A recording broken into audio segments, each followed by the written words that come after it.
Welcome to Lupus Speaks Podcast, where we navigate the journey of living with lupus together. I'm your host, Shedrica Shant'e, and I'm thrilled to have you here. And I can't wait to share new stories and insights with you. So grab your favorite drink, get cozy, and let's dive in. Hi guys, welcome back to Lupus Speaks Podcast. I'm your host, Shedrica Shant'e, where we empower lupus warriors to succeed in both business and health. And today we have an amazing woman that's been in the lupus community, and I want to join Jodie Young to the show.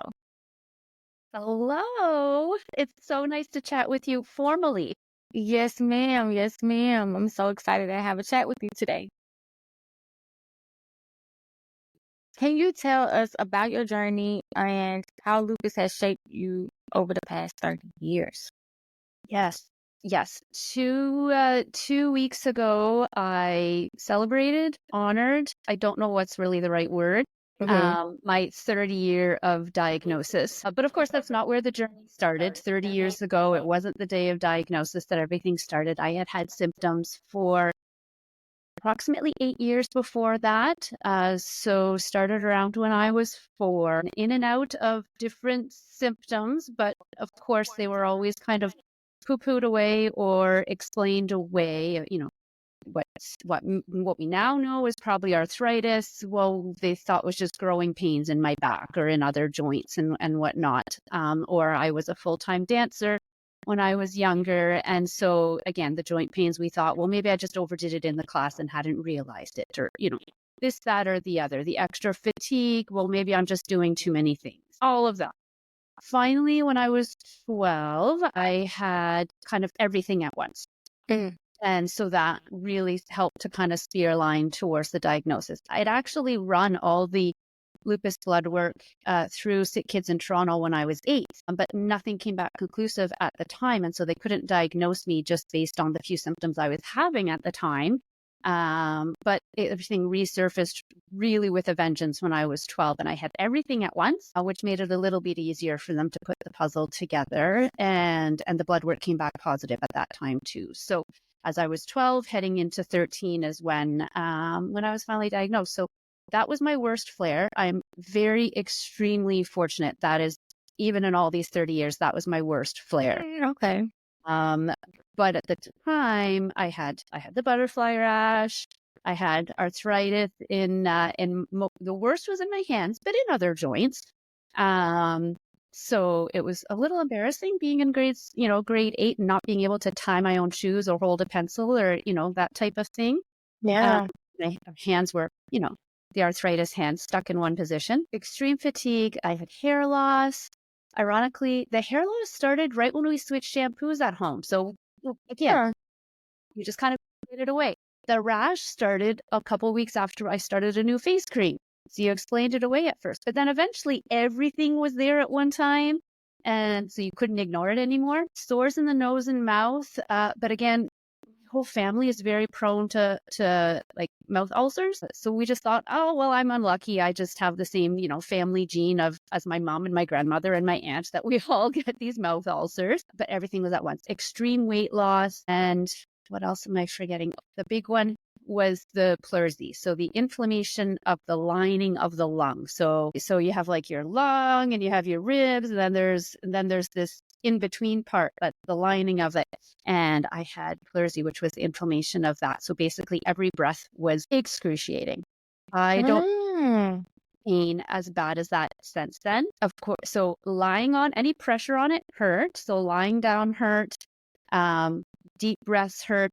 I learned to breathe really shallow to not expand my full lungs, because that made the pain worse. And to this day, I'm trying to undo some of that physiology, some of that brain-body connection that I learned at that time to cope with the pain. And now having to unlearn some of that to actually learn how to breathe with my full lungs, because now that's caused other issues with neck and upper back stiffness and other ongoing respiratory issues.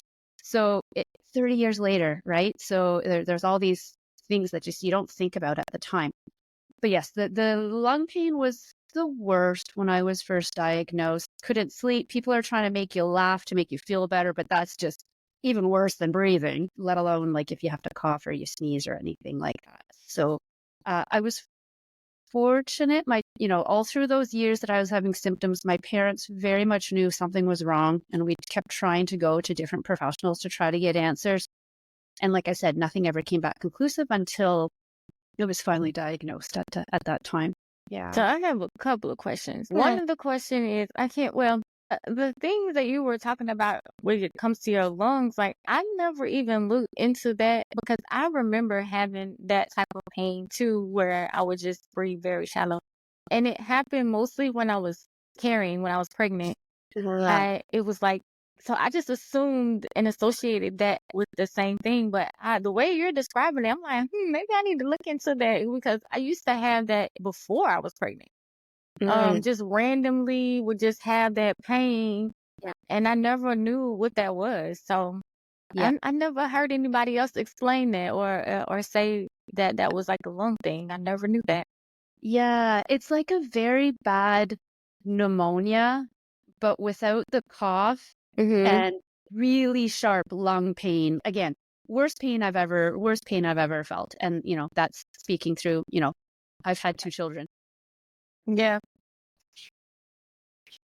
But the scar tissue from it, like I said, at the time I learned to breathe shallow. And if you have months upon months where you're breathing shallow because it hurts to breathe or cough or whatever, your body, thankfully, ironically, adapts to that.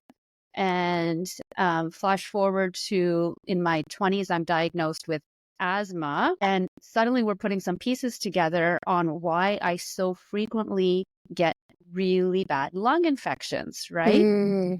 Like it seems like every cold or every sniffle turns into a really bad lung infection. And it's partially related to all the scar tissue from when I was 12 and 13, that my lungs literally don't expand and contract normally.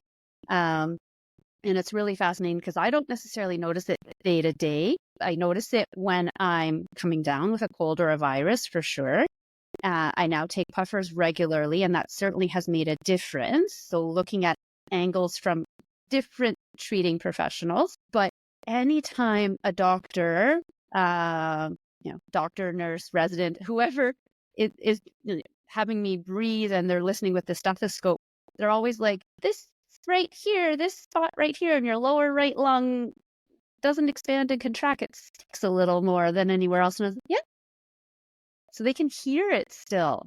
So I know I've got some long, basically permanent scar tissue around my lungs. Thankfully, it doesn't affect too much my day to day, but it does impact on how I manage, other things I'm super careful with.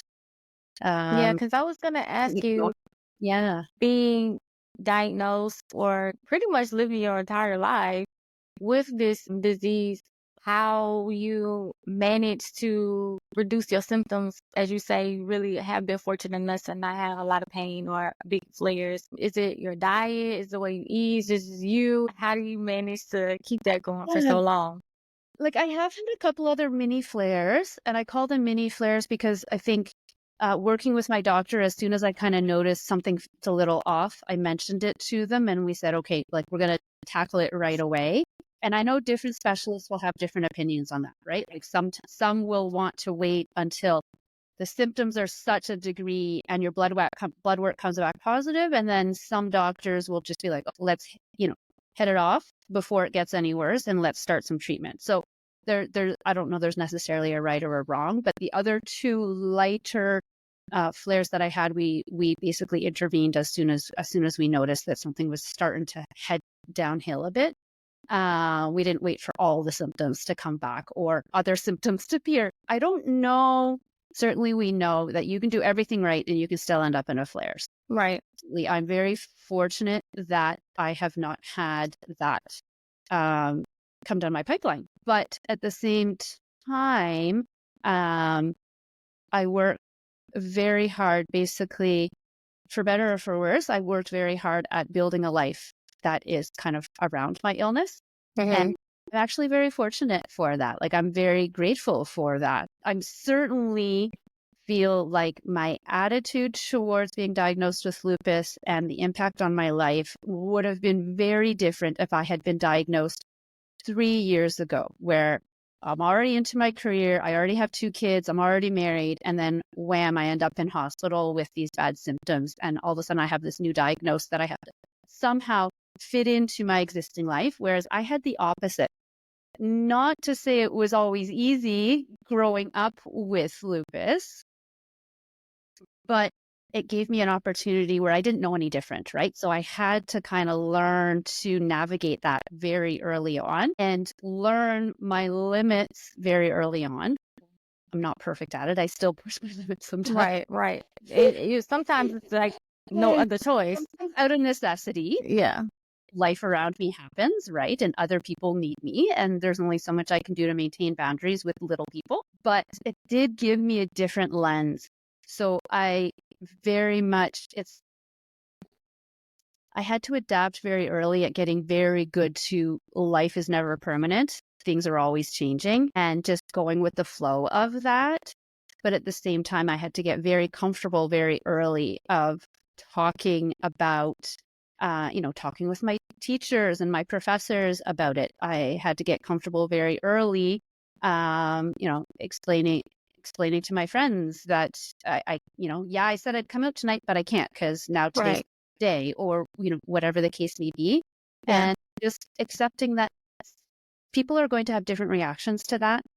All I can do is not be selfish about it, but I have to take care of myself. I have to do my self-care, right? And fortunately, sometimes that means ignoring the response or the kickback from others. I think it also made a difference that my earlier years were it's different in terms of my earlier years were pre-social media, right? Yeah. It's different now too, right? These factors. So yeah. I feel like I can relate to that a little bit because I was diagnosed at 20. So it was before I had kids, before social media was like a big thing. So it did give me time to kind of get adjusted and get used to having to manage life with it. So it was like I already knew what limitations or what I could do or how much to push myself prior to the babies. So I can relate to that. Yes, exactly. And right from the get-go, when we were dating, my husband knew that I had lupus, right? And so right away, we started having these conversations of like, are you tired or are you tired? Yeah. Difference there, right? And really building that into our relationship. I built it into my schooling, into like the job and the career that I have as something that's sustainable for me and something that has benefits and sick leave, for whenever I do need to take some time off to manage myself. And my kids have known about it right from, not right from the beginning when they but basically right from as soon as they could understand anything. It's like, yeah, mommy takes pills every day, right? So that's just what it is. Yeah. So let me ask you, what inspired you to start a lupus support group and how has your role in the community evolved over time? Yes. So the starting of support group is going back to when I was a teenager where there's no social media. My parents got involved right away. They wanted information and support, and from there they became, local board members and everything. But when I was going to the support groups as a teenager, everybody was, at least 30 years older than me. Right. And as much as I appreciated some of the information, there was a disconnect there. And so I kind of took it upon myself to reach out to some of the local lupus clinics or other treating physicians, and reached out to some of the other, like the local groups, to say, if you ever get somebody of a younger demographic, I'm looking at getting a group going because I feel there's a need that, Right. we have some similarities. And sometimes if you have a guest speaker for your main group that's of relevance to us, of course, let us know. And so I got a group going just to try to meet the need of a, teenager, young adult population. But with that, I was involved right away with Lupus Ontario and still attending their support groups, doing some advocacy and fundraising and whatnot, writing for their newsletter, for Ontario newsletter and Canada newsletter. And so everything kind of evolved from there. That I did some speaking at the provinces and the national level. I was doing some writing for them. And the last few years, eight years, I've been attending international conferences and doing some speaking. So everything's literally evolved over time. But it was once I was kind of more at the national level that the book kind of started to come to fruition as well. So I've always been involved in local, no matter where I've moved to for living or university studies or whatever. I've always connected myself into whatever the local happenings were, Right. but while still maintaining a connection at some other larger levels for that level of advocacy.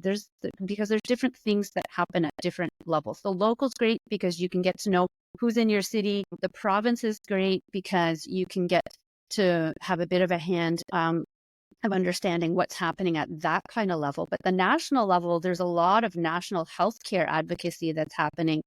And then that's where that larger lens is nice to have as well. So it all feeds into itself. Yeah. So it seems like you know a lot about advocacy and the importance of community and support. What challenges have you faced in balancing work, family, and health? And what strategies have helped you maintain that balance? Because I know that's an area that I struggle in myself. Yeah, I think it's constantly reevaluating your, the to-do list, the priorities, whatever it is. But also it's a lot of self-talk on what's important and why. And I have a hard time of not taking on too much and being gentle with myself. It's okay to say no sometimes. And it's not selfish to put myself first. I tell my patients that all the time, and I tell my friends and family that all the time, but we don't always follow our own advice. Mm-hmm. So for me, it's been a lot where there's kind of the internal dialogue that's very important, but then there's also the things that I do for prioritizing. So even in university, in my agenda, I remember my friends at first, there was one time they stole my agenda and they were just kind of looking over things, being like, what do you mean you don't have time? You have a nap scheduled in right here. And I was like, yeah, because if I don't schedule my nap, that time gets gobbled up, right? Like I literally like Meat race.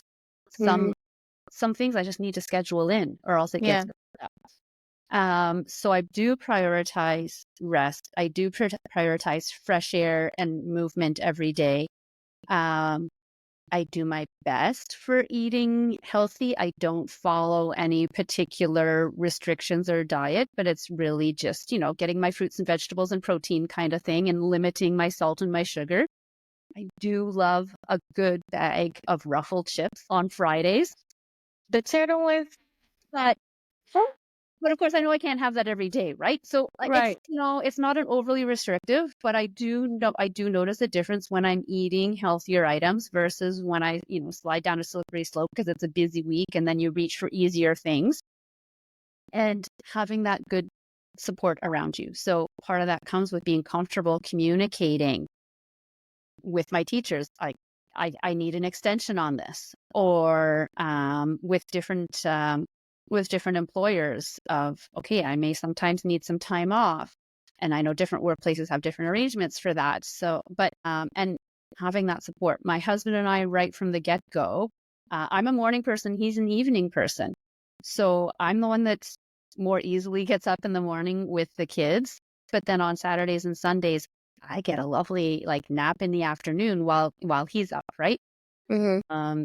So we work together on what works best for us as well. So I think what has worked for me is, it's really kind of really prioritizing what I need to do. But it's not necessarily anything, earth shattering or new, right? It's all these things we hear all the time. Fresh air, get some movement, eat well, get your rest, all the things that we hear all the time. It's just not easy to stick to all the time. And I will absolutely admit it's not easy to stick to all the time because you get so sick of it because you're trying to do all that on top of, hey, well, what was that appointment I was supposed to have this week that I scheduled because my kid had a cough, so I couldn't go. And, I need to refill this prescription. Shoot, I didn't refill it on time. What's my doctor and my pharmacist going to think? I'm not taking my meds as prescribed. Wait, now I have not just doctor's appointments, but, I have, I do other, like I do massage and physio and chiropractor, other things to manage in terms of pain and fatigue and joints and whatnot. There's constant juggling act of all of these things, and it can get very tiring and overwhelming. And that, what they like, that chronic illness fatigue of just managing everything. And it's so ironic to me that stress is such a big factor. Those of us with lupus, autoimmune conditions, chronic conditions in general, and yet by nature, we have more stress because we have more things we're trying to think about. Yeah. And it's so unfortunate. So I'm becoming a big advocate for stress and time management, but and mindfulness related to all of that, just as strategies, and encouraging people to really communicate about all of that, right? Really take into consideration everything you do to manage your condition, because I think a lot of us kind of downplay a lot of the different pieces, right? Yeah, I was going to ask you about that because you say you were almost training for stress management or something like that. I am. I'm making my way through my training. It's like a 3-year-long training, believe it or not. So it's a minimum 3 years to train to become a teacher certified in mindfulness-based stress reduction. So it's a very specific program for 8 weeks. And I already do stress management programs with my patients at work. But this, I wanted to extend my knowledge because as I dove into this more and more, it dawned on me that these are things I do naturally throughout my life. So it just fit. And when it was things I never even thought about before as being things that I do to manage, to me, it just seemed like things that were natural and that just worked for me. And so it just seemed like a good fit as I learned more about this mindfulness stuff. And if I'm already doing it, seems like things that just worked for me, then why not kind of seek my actual certificate in it? When I was back at Sick Kids, one of the nurses was the first one. So I'm 13 at Sick Kids, and they're like one of the first ones that are talking to me about breathing exercises to help me relax and hopefully help me sleep a little better, or a little more, less insomnia, and have a bit more of a comfortable sleep, even with all the body pains that I was having. And so that's what got me into it. But I've continued with some of the, aspects, facets of it ever since, where, you need a few minutes every day where you're just kind of sitting and, right now it's great. The leaves are changing color. So it's very easy for where I'm living, of having just taking 2 minutes and just staring in awe at this, beautiful tree that has all the different colors shining on it, or something every day that you can take 2 minutes and pause and breathe and really just appreciate and be in the moment. And I was doing that already before. I didn't even realize this was like a concept and that they had teaching on how to teach this to people. Right. I was going to ask you, how do you teach somebody to be mindful? Like, you would just think that they're already doing that. Like you said, it's natural. It comes natural to you. You already do it anyway. So it's like, yeah, I don't know. Why aren't people doing this? Why are they not automatically just clicking in their mind to do that? How do you teach someone to do that? I know. And it's just, we just live such busy lives, right? We just live such busy lives. And there's so many different, it's funny, a friend of mine posted this morning this wonderful quote of, there's, this person's telling you this is what you have to do, and this other group is telling you this is what you have to do, and this is pulling you in this direction, and this other thing's pulling your attention, and this is pulling your attention, and you need to get this done today. And really, what's important? And really, what's important is, health, family, we can, we each might name a few different things, but really trying to boil your life down of like, what's really important.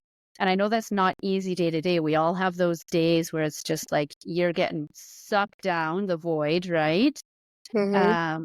But even on those days, there are moments where you can take a minute or two and just focus on one thing that's bright and shiny in the room, or one small aspect of your life that you are still grateful for, or that still makes your heart flutter, or whatever, the twinkle in your eye. That's what gets you through those days. Yeah. It's easy for me, I guess, because my little ones, there are always moments where they make me laugh and they spark so much joy, and I'm just like, oh my God, I love you. I'm like, I guess it's that reflection in the mornings too, just taking time to just like, I write my prayers versus just saying them out loud. So that's always been my way of pulling in and being able to have that mindfulness or that moment to myself to just really be thankful or just have gratitude. And Yeah. I think that's the best way to get started, is to just say thank you. Yep. Get started or finish. I know a lot of people do a bit of a practice at the end of their day too. Mm-hmm. Yeah. Either or. Ironically, I have tried so many gratitude journals. I can't do it. I cannot do it. Like I don't have the dedication for it. So for me, I take just a lot of little moments where in my mind, I kind of take a little picture, or I literally will take a picture with my phone. We all have our phones. Right. I know, right? So what helps me too is the same thing, the same idea as writing things out, whether it be prayers or gratitude journal or whatever. And there's a lot of research around the benefits of prayer itself and journaling itself, or both together. If I'm in those moments or those days where I'm just like, nothing has gone right today, and I have zero patience left, I am overtouched, I am no patient, I have Yes. nothing left in my bucket today, I can look at some pictures on my phone, and it might be pictures of my kid, but it might be the picture of, yesterday was this beautiful morning sun, and the way that it was sparkling through the trees, it was as if, I don't know, like an angel was coming through the tree, right? Like, like those kind of rays that are radiating out. And for me, that was my moment that started my day that way, right? And so it can be really small things. But I think having something to reference back to can help you on those days when you're having a hard time thinking of something or being in the moment. So it doesn't have to be revolutionary. Right. You can have your 2 minutes of thinking about something positive while you're brushing your teeth, right? Yeah. Like, let's not add stress. Let's not add something. We know that even as a spoonie, sometimes you don't want to add something. You don't. So how do we just build this in, right? And that's really what I'm trying to get my teaching certificate for, so that I can really bring this more down at a level that works for lupus patients and works for other spoonies, right? Like I just want to bring that forward. So let's talk about the book. Yes. So Fabulupus. Yeah. I know, but it's really just that play on word on fabulous and lupus meshed together. Fabulupus. So yeah. So can you tell us a little bit more about that? Yeah, so that was definitely a labor of love for myself and co-author Jessica. She approached me at Lupus Canada conference. Oh, goodness gracious. Was that 20 years ago now, maybe? Less than that, but not that much less than that. And she had really liked all of my contributions to the newsletter. She liked my writing style and like all the different topics that I covered. And she was wondering if I would mind partnering up with her to write a book. It had always been something I wanted to do. That's why I was doing the newsletter. I was trying to reach as many people as I could. But the idea of writing a book on my own while I was a university student was just way too much. Right. And we both agreed on what topics needed to be covered, because really there was no book. There's a few more now, but at the time, and there's some really good ones now, and now there's social media, but at the time we didn't have social media. There was no book out there that talked about lupus or any autoimmune condition or chronic condition, but from the perspective of all the ways that it affects your day-to-day life. So it's all these things I try to live and that she tries to live. So it's not the medical stuff. It's really like, how do you navigate relationships? How do you navigate education? What are your options in employment for accommodation? Should you consider when traveling as a lupus patient? What about spirituality? And so so each chapter is a different topic, with some links to some, maybe whether it's government resources or other support group resources or other things, but also each chapter has a couple of examples from our own lives on how we navigated certain situations, some common situations that might come up for other individuals. So it's not just talking about what does the research show, but it's also how did we handle that situation. So it's really it's all that life stuff, right? Which obviously knowing about the medical stuff is important. To be able to better advocate for yourself, you need to understand your symptoms and the treatment options and be able to kind of talk the lingo with your doctor or your treating team, since you are a valuable part of your treating team. But what I continually hear from patients is just the frustration of not having enough support around all those other areas of their lives, right? Yeah. So that's what we were trying to fill the gap there. So that's really the book. So I was actually thinking about that in preparation for chatting with you today, and I was like, oh yeah, December will mark 10 years the book has been out. It blows me. I'm starting to think, oh, now that I realize this, what do I do to mark that anniversary? Yeah, I was going to say, it sounds like a really, really good resource, just being able to have that tangible thing you can just pick up and read and reflect back to if you are struggling with something. Yeah. So where can they get the book? Can you just... Yeah, so it is available. It is available on Amazon. Canadians can get it through like Indigo chapters as well. And then Ottawa, there's a local bookstore that I also did so I did a book signing at Chapters and I did a book signing at a local bookstore. And so they have copies too, or they can order if they're out. That one's called Perfect Books. But yeah, we kind of tried to cover all the different bases. There's links on my social media to the different places to be getting copy of the book too. But yeah, it just I didn't realize that it kind of dawned on me. Oh my goodness, 10 years. So you gotta do something to celebrate. Oh, I know, but I'm wondering, like, do we do a giveaway or what do we do to kind of celebrate the 10 years? I'm really not too sure. And certainly, again, as a reader, there might be one chapter that the information is not relevant to you. There might be another chapter that's more relevant.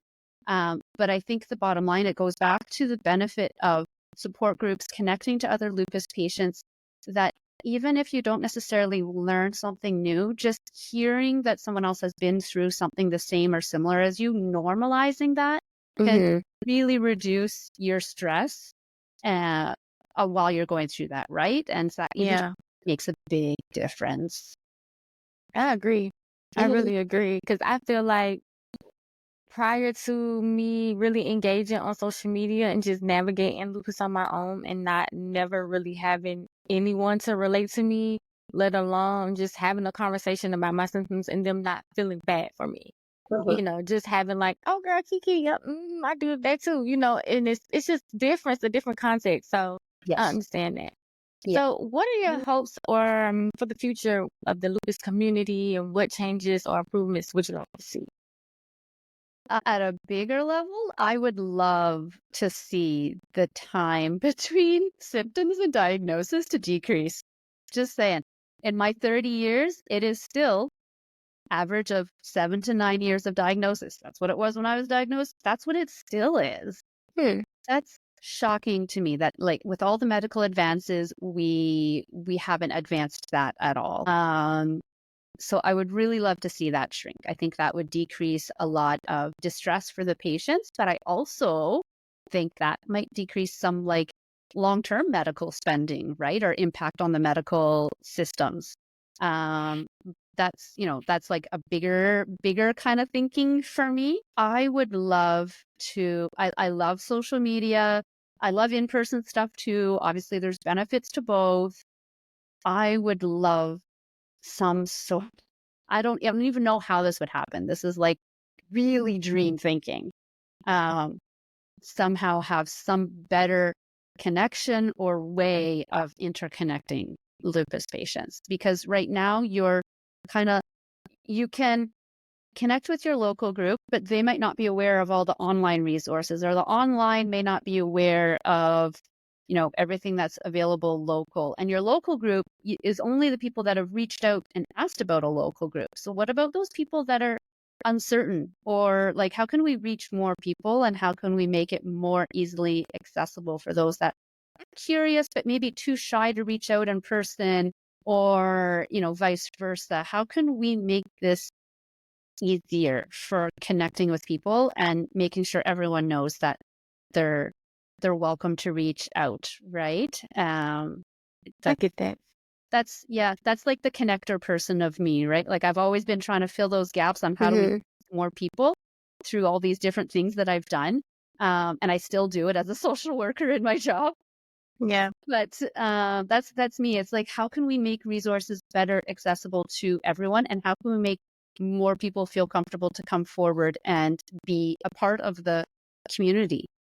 I was Yeah. going to say that too. I agree with that, because I feel a lot of people are so ashamed of it, or, embarrassed, or just really just want to keep quiet and navigate it on their own. And they do not have to. And I think if they would just, be more vocal and just try to get more understanding, even just using themselves and their stories to help more people would be better than just navigating on your own, because your story could really help someone else. So I'm really big on, speaking up and saying something. That's why Lupus Speaks, having those conversations, because maybe I can't relate to you demographically, but a story that you went through, I can resonate with, and it just helps another person be able to say, hey, I need to talk to my doctor about that, or I need to ask about that medication, or maybe I need to advocate for myself that way.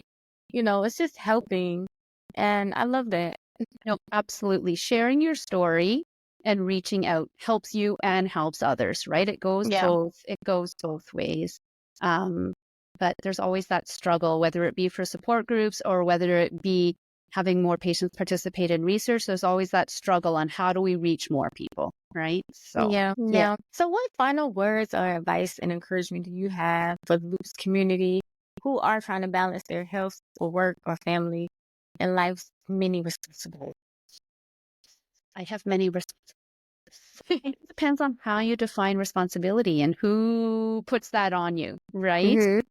But I think overall, we all do the best we can. And I think that's all we can remind ourselves, is that we all do the best we can. It's not selfish to take time to yourself.